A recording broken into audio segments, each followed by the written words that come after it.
welcome to Unity Presbyterian Church Online. This week in worship, Pastor David continues our Strange Stories series with a look at moving mountains. Let's listen. There was an article in the Charlotte Observer this week, and the article was all about it being about 1 year since many who lived in Afghanistan ended up fleeing the country and settling here in America. And that article was really close to my heart because this church has supported the Ghafuris, who fled last August and who now live in the church manse just about 100 feet that direction. And so I was curious because the article was all about, okay, how have they done in their first year? Particularly in the Charlotte region. This was their first week. This is a couple of the family members from almost a year ago.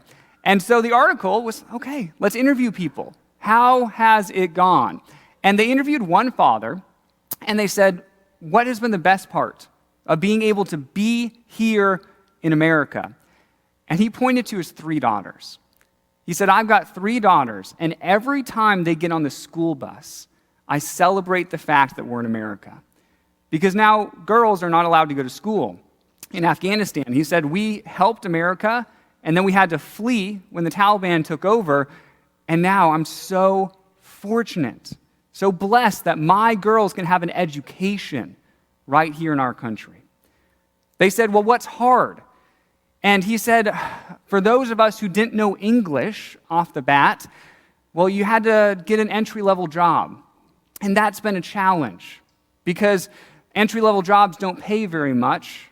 And if we think inflation has hit us hard, imagine how hard it would hit them. And so they've just kind of scraped by this last year.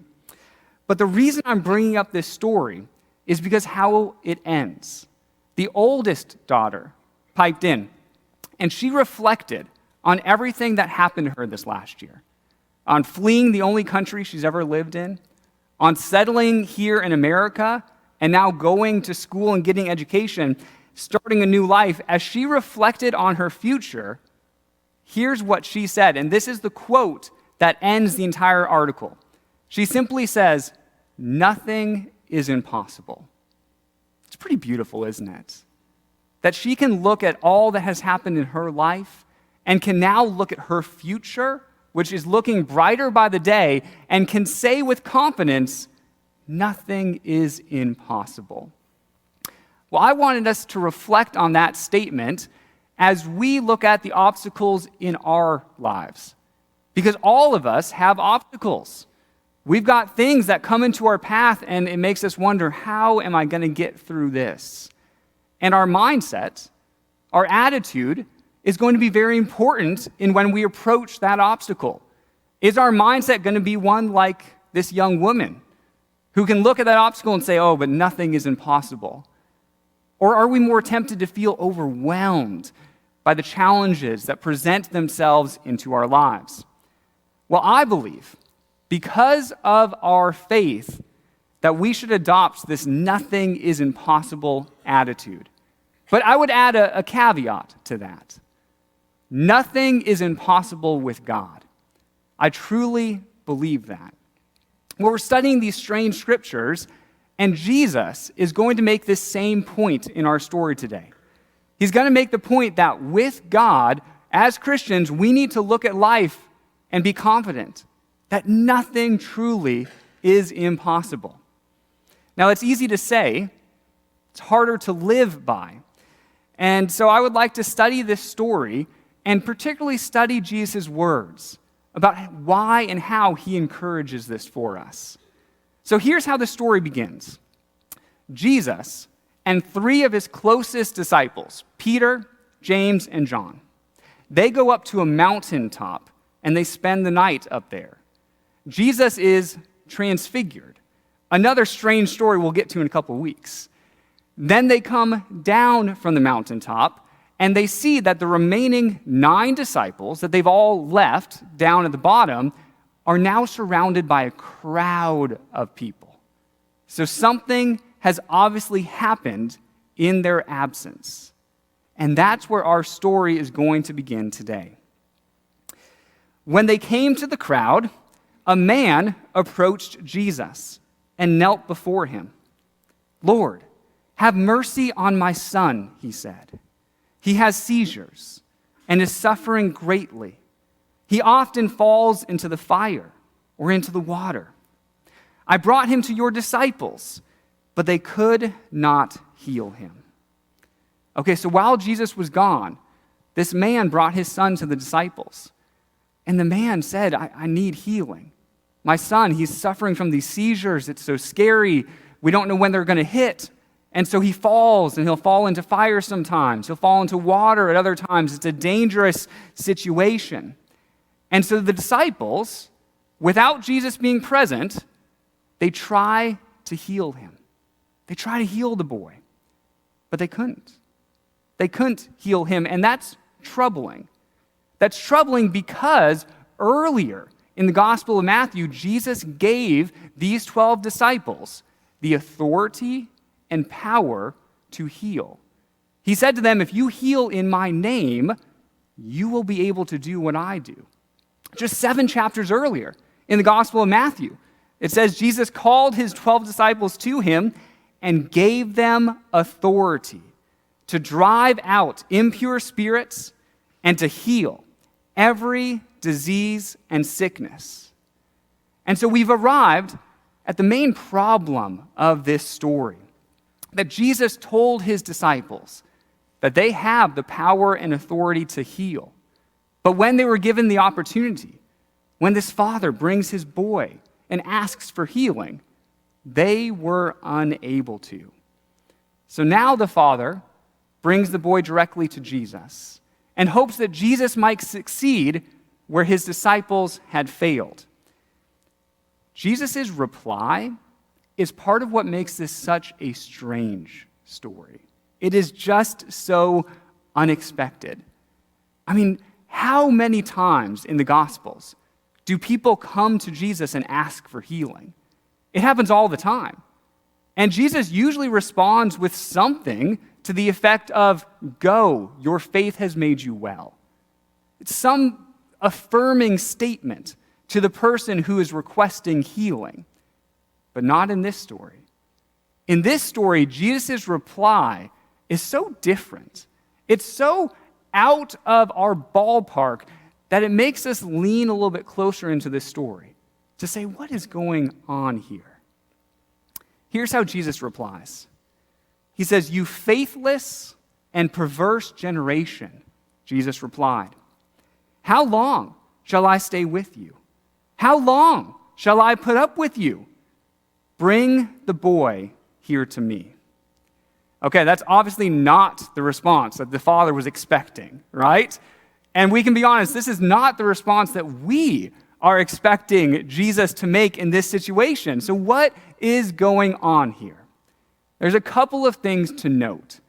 The first thing I want you to notice is that this is an emotional reply, isn't it? You can hear the emotion in Jesus' words. Understanding a bit of the Greek language is going to help us here. Because in the Greek language, it uses particular tenses to convey emotion. So in this statement, the Greek language is using the vocative tense. And the vocative tense is used whenever there's a heightened emotional appeal.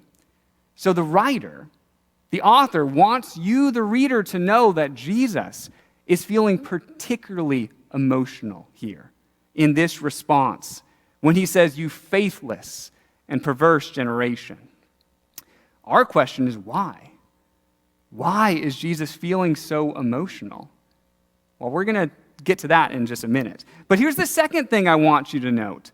I want to point out that Jesus' response is plural. It's not to the Father as an individual, is it? It's to the whole group, the whole generation.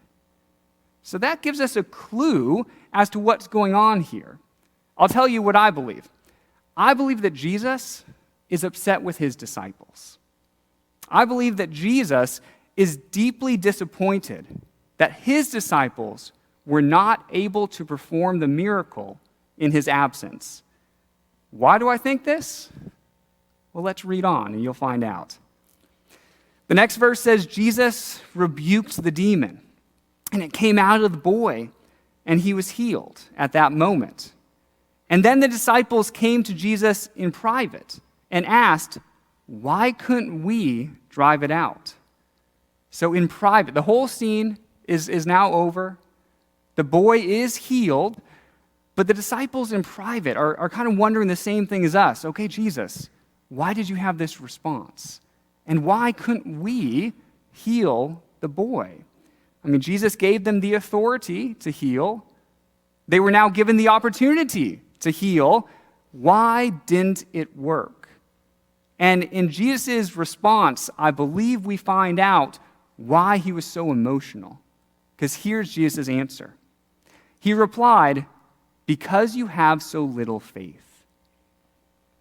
Put yourselves in the shoes of the disciples there. I bet that hurt. Don't you think? I bet that hurt. When the disciples are saying, why couldn't we do it?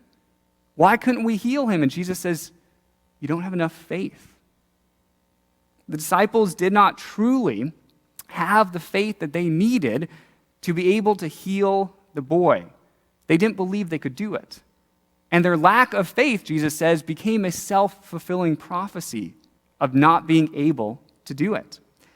And this disappointed the disciples, but it crushed Jesus. I mean, Jesus had mentored these disciples for several years prior to this point. And you can tell that he had hoped that their ability to trust God was a bit further along than it obviously was. But the hard truth was they weren't where Jesus hoped they would be. And their lack of faith, meaning their lack of truly believing that they could heal this boy, became the obstacle to healing him. Now, in times like these, I am so glad that we have 4 gospel accounts. We've got Matthew, Mark, Luke, and John, right? We've got 4 different accounts of Jesus' life and teachings. And I'm so happy about that because sometimes in this situation, Matthew remembers the story to the best of his ability, and he writes down what he remembers from this story. But he's writing decades after the story happened, right? So try, in your own minds, to think of something that happened 30 years ago, and then write down word for word what happened. And then ask your neighbor, who was also there, to write down what they remember happening. It is amazing how similar the Gospels are in their memories of what happened, but sometimes one Gospel remembers something different or extra that the other Gospel did not. And so in this situation, Mark remembers that Jesus made another comment that helps us make sense of this story that Matthew does not include. So here's what Mark says as he's remembering this story. After Jesus had gone indoors, his disciples asked him privately, why couldn't we drive it out? And he replied, this kind can only come out by prayer. Okay, that's an interesting statement because it's implying that the disciples tried to heal the boy without prayer, meaning that they tried to heal the boy based on their own power and not on God's power. And gosh, in that context, I can understand why Jesus was so upset. I mean, his disciples are given an opportunity to heal, and they forget that God is the source of all healing. They try to heal the boy from their own power and authority. But Jesus wants them to understand, no, power only comes from God. And it is through prayer that they would have been empowered to do the actual healing. And I believe this is where we come into the story.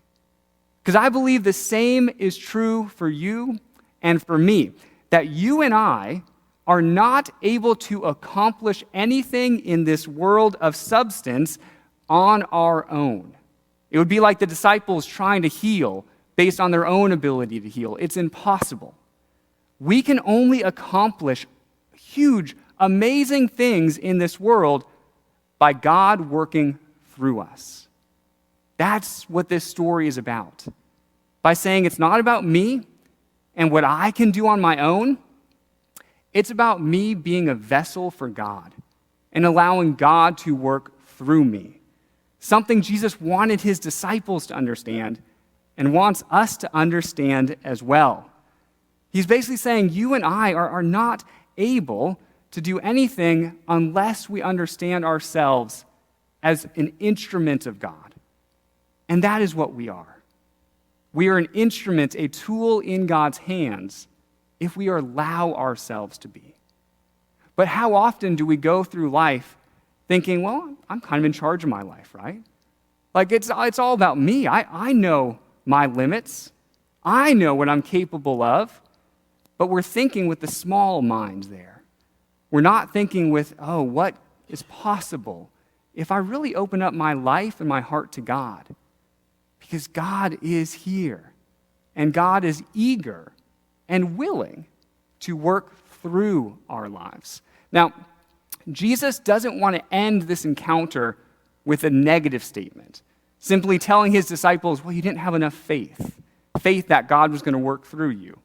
No, instead, he wants to end it on a positive note of what the disciples could have done next time. So here's how he ends it.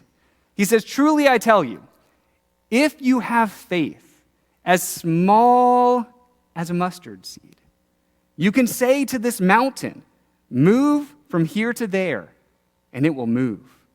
Nothing will be impossible for you. All right, so I stole Bailey's mustard seeds because I thought that would be a great illustration. I'm holding one right now, and I bet you can't even see it, can you? It is the tiniest little seed right there on the end of my finger. That's a mustard seed. And Jesus is saying, hey, if you've got faith the size of this mustard seed, you can move mountains. Let's unpack that a little bit. Because I'm sure you're going, okay, what does that mean practically for me? I believe this story is trying to get us to ask a question.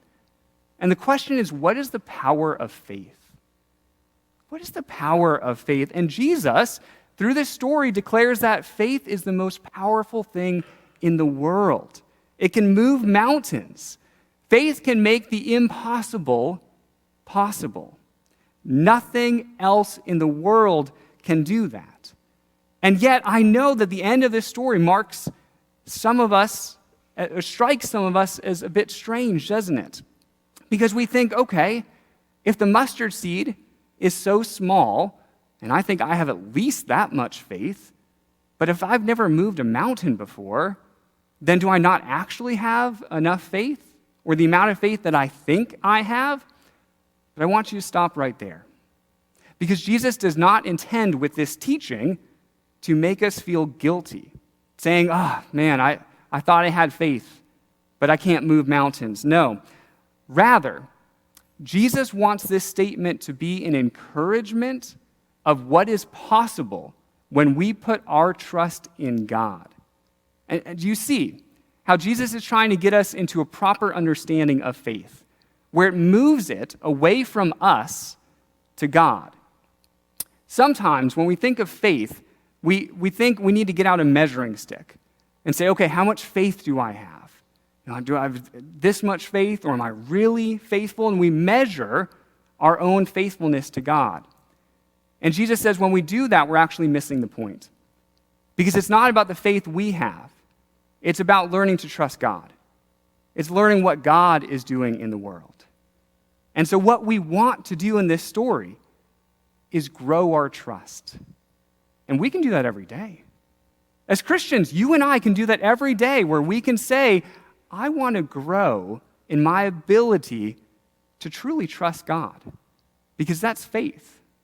I mean, have you ever put your faith in a person? We all have, right? Well, it's the same sort of concept, except in this concept, we're putting our faith in God, who has the ability to move mountains.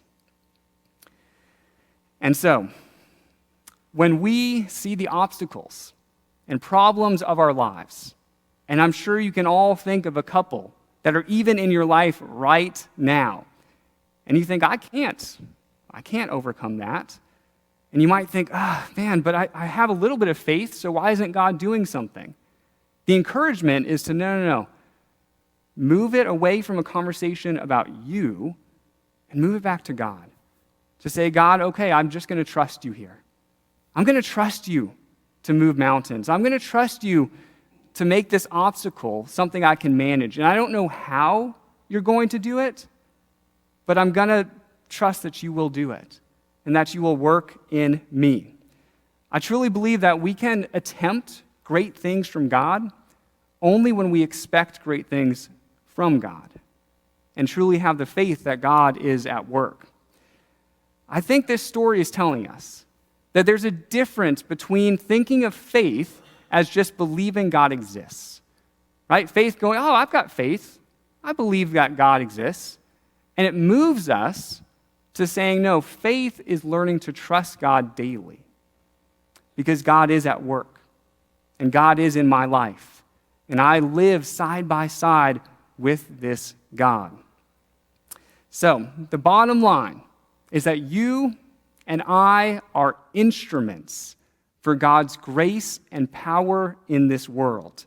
And we don't create that power within us, but that is God's power working through us. And it only happens when we grow in our trust and our confidence of God. So are you ready to move mountains? Are you ready to feel the earth shake? Are you ready for the world to never be the same because of the power of God? Me too. Amen. If you would like more information about Unity Presbyterian Church, please visit our website at www.unitypres.org or visit us on Facebook. This is the Unity Presbyterian Church podcast. Have a great week.